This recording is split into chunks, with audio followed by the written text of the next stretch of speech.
روز ما یم د پېښور نه راغلی یم. شاه فیصل حاجي صاحب سره ما کالبریشن کړی دی فرست ټایم. 4 ایئرز زما د فاونډیشن وشو، خو ما دوی سره فرست ټایم کالبریشن وکړو چې دوی ډېر زیات ښه دي او زما یو خواهش و چې زه دوی سره کالبریشن وکړم. د دوی دلته دا خپل هاسپټل دی، دلته دوی هر مریض له فری علاج ورکوي. د دوی دلته صحت کارت دی.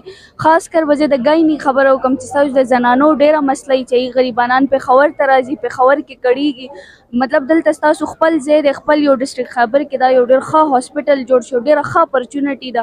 نو زه به هر زنانه ته ووایم چې دلته راځي او د دې هاسپټل کې ښه علاج به ورته ملاویږي. شکریہ.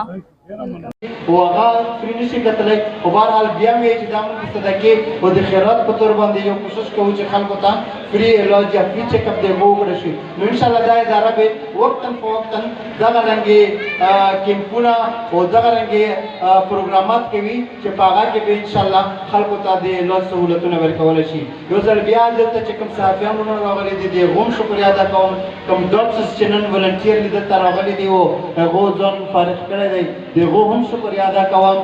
دلته موږ ته پولیس چې کومه سیکورټي راکړې ده د هغو هم شکریه ادا کوو چې هغو موږ له سیکورټي راکړه د سیچو باړه شکریه ادا کوو. چې کوم خلک راغلي دي پولیسو ملګري د هغو هم شکریه ادا کوو.